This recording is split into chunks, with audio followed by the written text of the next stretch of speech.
सुप्रभातम छात्रों। इस कोरोना नामक वैश्विक महामारी के चलते आपका अध्ययन प्रभावित ना हो और आप घर पे रहें, सुरक्षित रहें, पढ़ते रहें और बढ़ते रहें, इसके लिए हमारी एक छोटी सी कोशिश है वीडियो के माध्यम से जो आपकी अध्ययन सामग्री है, पाठ्य सामग्री है, वो आप तक पहुंच पाए।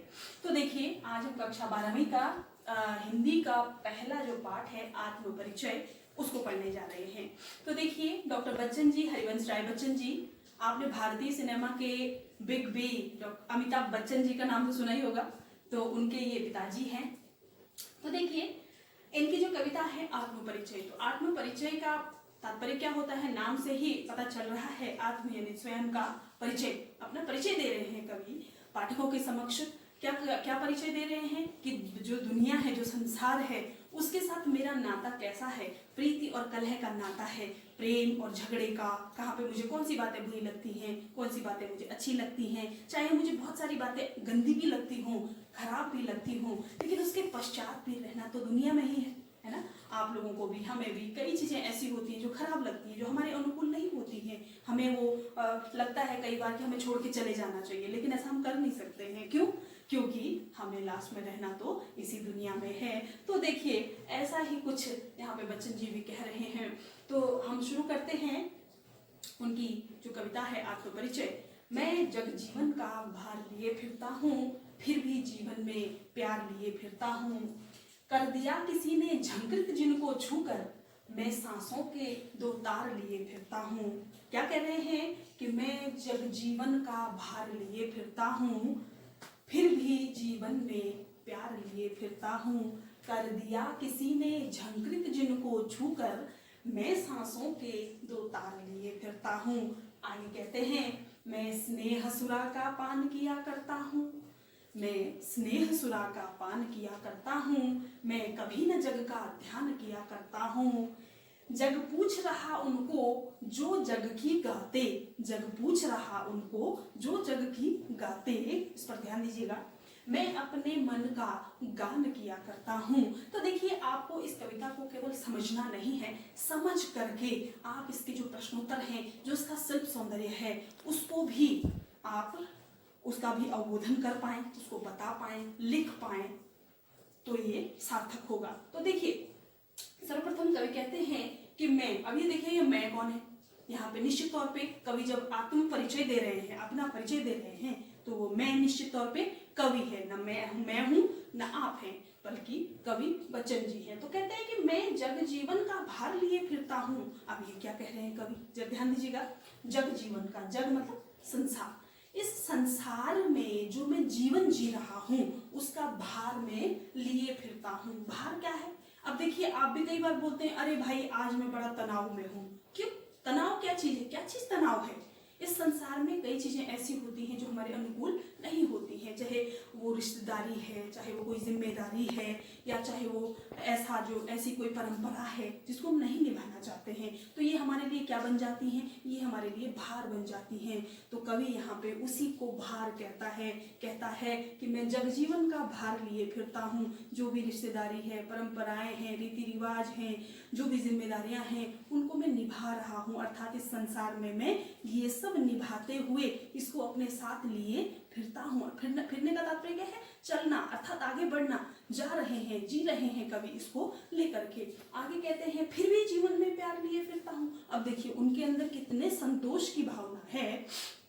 वो कहते हैं कि इसके पश्चात भी मैं प्यार लिए फिरता हूँ, मैं अपने जीवन में प्रेम को लिए फिरता हूँ। अर्थात जो मेरे जो सहयोगी जन हैं, या मेरे जो आत्मजन हैं, या समाज के जो लोग हैं, उनको मैं प्रेम करना चाहता हूँ, प्रेम पूर्वक रखना चाहता हूँ, प्रेम पूर्वक व्यवहार उनके साथ बनाए रखना चाहता हूँ। आगे कहते हैं, कर दिया किसी ने झंकृत जिनको छूकर, मैं सांसों के दो तार लिए फिरता हूँ। अब देखिए, सांसों के तार, अब सांसों को तार मान लिया है कवि ने, तो यहाँ पर थोड़ा सा सौंदर्य उत्पन्न हो रहा है। किसके द्वारा? मैंने आपको पिछली कक्षा में एक अलंकार बताया होगा, शायद आपको याद हो, रूपक अलंकार। रूपक अलंकार बेटा कक्षा 12वीं में रूपक अलंकार आपको सबसे ज्यादा देखने को मिलेगा। तो रूपक अलंकार में होता क्या है? मैंने आपको बताया था कि उपमेय और उपमान। उपमेय कौन होता है? जो हमारे समक्ष हो। इसके दो अंग होते हैं, उपमेय तथा उपमान। तो इसमें आपने ये चीज देखनी है कि जो उपमेय होता है वो हमारे समक्ष होता है, और उपमान क्या होता है, जिसकी हम उससे तुलना कर देते हैं। तो यहाँ पे तुलना नहीं होती है, उपमा अलंकार में तो तुलना होती है, लेकिन रूपक में क्या होता है कि उपमेय को उपमान मान लिया जाता है, अर्थात निषेध रहित आरोप। उपमेय और उपमान के मध्य जहाँ निषेध रहित आरोप हो, निषेध रहित आरोप क्या होता है, उपमेय को उपमान ही मान लिया जाता है। तो यहाँ पे जो सांसें हैं उनको तार मान लिया गया है, जो कवि की सांसें चल रही हैं उनको तार मान लिया गया है। तो ये कहते हैं कि मैं उनको लिए हुए फिर रहा हूँ। किनको लिए हुए फिर रहा हूँ? अब इस पंक्ति में आ जाइए, कर दिया किसी ने झंकृत जिनको छूकर। यहाँ पर आप एक तत्सम शब्द देख रहे होंगे। तत्सम शब्द यानी कि जो आपका संस्कृत का शब्द होता है, संस्कृत का ऐसा शब्द जो सीधे हिंदी में ज्यों का त्यों प्रयोग होता है, उसे तत्सम शब्द कहते हैं। तो यहाँ पे कवि कहते हैं कि कर दिया किसी ने झंकृत जिनको छूकर। झंकृत यानी कि जब आपने देखा होगा वीणा को, आपने देखा होगा गिटार, आपने देखा होगा, उसकी जो तार होती है उसको जब आप स्पर्श करते हैं तो एक ध्वनि निकलती है। उस ध्वनि को क्या कहते हैं, झंकृत करना। तब कहेंगे हम कि हमने उसको झंकृत कर दिया है। जब हम उसको स्पर्श करेंगे तो उसे हम कहते हैं झंकृत करना। तो कवि यहाँ पे क्या कह रहे हैं कि कर दिया किसी ने झंकृत जिनको छूकर। किनको छूकर? उन सांसों की जो तार है। अब सांसों की तार का यहाँ पे क्या क्या संबंध है? संबंध यह है, कवि कहते हैं कि मेरे जीवन में जो प्रेम रूपी सांसें हैं वो किसने जगाई हैं? मेरी प्रेयसी, मेरी पत्नी, उन्होंने यह प्रेम रूपी जो सांसें हैं मेरे मन में उनको जगाया है, और आज उन्हीं सांसों के सहारे मैं जी रहा हूँ। ये कवि का कहने का आशय यहाँ पर है। तो मैं एक बात और बता दूं आपको कि इनकी जो पहली पत्नी थी वो इनके जीवन में ज़्यादा समय रह नहीं पाई थी। एक जो है बीमारी के कारण उनका असमय निधन हो गया था। तो उसी का कहीं ना कहीं वियोग कवि के मन में जो है कविताओं में दिखता है। तो आगे हम देखते हैं, मैं स्नेह सुरा का पान किया करता हूँ। तो अगली पंक्ति में देखिए क्या कहते हैं, स्नेह सुरा। अब यहाँ पे भी आप देख रहे होंगे कौन सा अलंकार मैंने आपको इससे पहले बताया था, सांसों के दो तार में मैंने आपको बताया था रूपक अलंकार, यानी कि उपमेय और उपमान को जहाँ पर एक ही मान लिया जाता है वहां पर रूपक अलंकार होता है। यहाँ पर भी कवि कुछ ऐसा ही कर रहे हैं। क्या कर रहे हैं? स्नेह को सुरा, स्नेह मतलब प्रेम। अब आप यहाँ पे भी देख रहे हैं, स्नेह मतलब क्या होता है? प्रेम। स्नेह संस्कृत का शब्द है, सुरा भी संस्कृत का शब्द है। अर्थात यहाँ पे जो भाषा है वो कैसी आ रही है? भाषा एक तो खड़ी बोली तो है ही है। खड़ी बोली कौन सी होती है? जो आजकल हमारे जो प्रचलन में है, जिस भाषा को हम बोलते हैं उसे खड़ी बोली कहा जाता है, ठीक है ना। तो इसमें आप देखिए स्नेह, प्रेम रूपी सुरा यानी कि शराब। सुरा किसे कहते हैं? शराब को कहते हैं। तो देखिए कवि कहते हैं कि मैं स्नेह सुरा का पान किया करता हूँ। मैं स्नेह रूपी यानी कि प्रेम रूपी शराब का पान किया करता हूँ। तो आपने देखा होगा लोग नशे में रहते हैं, तो नशे में कैसे रहते हैं? शराब पीने के पश्चात, किसी नशीली पदार्थ, नशीली चीज का जो है सेवन करने के पश्चात। लेकिन कवि कहते हैं कि मेरे लिए तो नशा क्या है? प्रेम ही नशा है।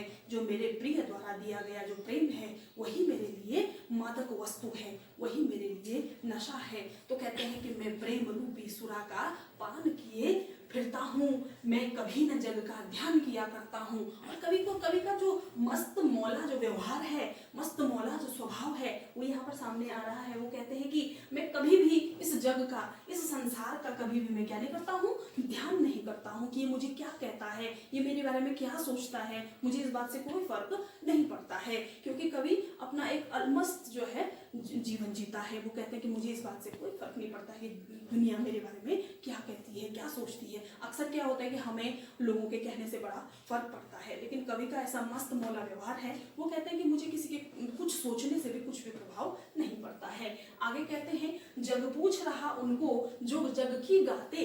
इस पंक्ति को थोड़ा ध्यान से देखिएगा क्योंकि इस पर आप प्रश्न भी आपके पास आ सकता है। कहते हैं कि जग पूछ रहा उनको। अब देखिए पूछना क्या होता है? पूछना हम बोलते हैं भाई वो आजकल बड़ाओं से पूछ रहा है। पूछने का तात्पर्य आओ भगत करना, गुणगान करना। तो क्या कह रहे हैं कवि कि जग पूछ रहा उनको, जग उनको पूछता है, यह संसार उन लोगों को पूछता है, उन लोगों के गुणगान करता है। किन लोगों के? जो जग की गाते, जो इस संसार के गुणगान गाते, अर्थात इस संसार के हिसाब से चलते हैं, इन संसार की परंपराओं के हिसाब से चलते हैं। इस संसार के रीति रिवाजों के हिसाब से चलते हैं तो संसार भी उन्हीं लोगों का गुणगान करता है। आगे कहते हैं, मैं अपने मन का गान किया करता हूँ कि मेरे हृदय में जो संगीत बजता है मैं तो उसी का गान किए हुए फिरता हूँ। मुझे कुछ भाव नहीं पड़ता है कि मैं क्या कर रहा हूँ और मुझे दुनिया क्या कह रही है। कि शिल्प सौंदर्य की ओर थोड़ा सा ध्यान देते हैं। इसकी व्याख्या ही पर्याप्त नहीं होती है, क्योंकि परीक्षा में क्या होता है, आपसे शिल्प सौंदर्य पूछा जाता है। शिल्प सौंदर्य या काव्य सौंदर्य के नाम से यह आएगा, अर्थात इस कविता को, जो भी आपके समक्ष जो कविता है, जो पद्य है, उसको किसके द्वारा सजाया गया है। तो उसको सजाने के लिए किन किन प्रसाधनों की आवश्यकता होती है।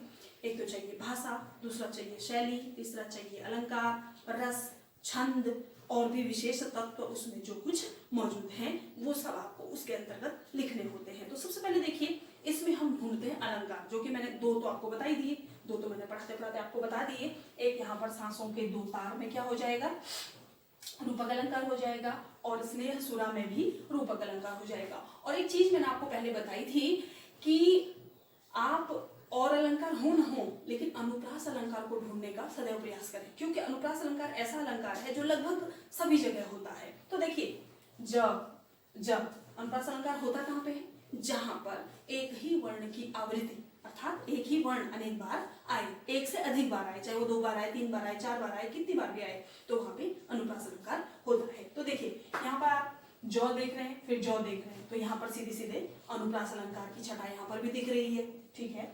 फिर आप देख रहे हैं जग, जो जग, यहाँ पर जो ज का फिर से यहाँ पर दोबारा से आया हुआ है, तो ये आपका अनुप्रास अलंकार है। अब आप इसमें देखेंगे कि इसमें भाषा कौन सी है। भाषा मैंने आपको बताया कि कुछ कुछ शब्द जैसे झंकृत है, स्नेह सुरा है, जग है, जीवन है, तो ये सब चीजें क्या है, ये सब शब्द जो है वो किसके हैं, वो शब्द हैं आपके संस्कृत के, अर्थात तत्सम शब्द हैं। तो आप लिखेंगे तत्सम प्रधान खड़ी बोली, ये आपका इसमें भाषा हो जाएगी। फिर आप इसमें देखेंगे शैली कौन सी है। देखिए, इसमें शैली में क्या कर रखा कवि ने, अपना परिचय दे रखा है, तो आत्म परिचयात्मक शैली हो जाएगी, अपना परिचय कवि दे रहे हैं। दूसरी चीज इसमें रस क्या है, रस इसमें शांत रस होता है। शांत रस कहाँ पे होता है बेटा, शांत रस वहां पे होता है जब कवि का इस दुनिया से मतलब एक मोह हट जाता है, मोह बिल्कुल छूट जाता है, माया मोह से वो मुक्त हो जाता है, एक संतों की तरह व्यवहार करता है, ऐसे विचार जब उसके हों तो वहां पे शांत रस होता है। अब हम इसमें देखेंगे, इसमें कवि ने क्या कर रखा है कि एक तो अपना जो निजी प्रेम है उसको स्वीकार कर रखा है। ये सबके बस की बात नहीं होती है, प्रेम तो हर कोई करता है, लेकिन उसको स्वीकार करना, वो भी सबके सामने, ये बहुत मुश्किल कार्य होता है। तो ये यहाँ पर कवि की एक अच्छा जो है, इन्होंने यहाँ पर गुण अपना दिखाया है। दूसरी चीज यहाँ पे क्या है कि जो संसार का स्वभाव है, यहाँ पे वो क्या कह रहे हैं, देखिए, मैं कभी न जग का ध्यान किया करता हूँ, जग पूछ रहा उनको जो जग की गाते। इसमें कवि ने क्या किया हुआ है, जो संसार का स्वभाव है, संसार का स्वभाव क्या होता है, हम लोग अपने आसपास देखते हैं कि हम लोग किससे ज्यादा जुड़े हुए होते हैं, जो हमें ज्यादा तवज्जो देता है, ज्यादा महत्व देता है, उन लोगों से हम ज्यादा जुड़े हुए होते हैं। तो कहीं ना कहीं यहाँ पर कवि ने संसार का जो स्वभाव है उस पर बेबाक टिप्पणी की है।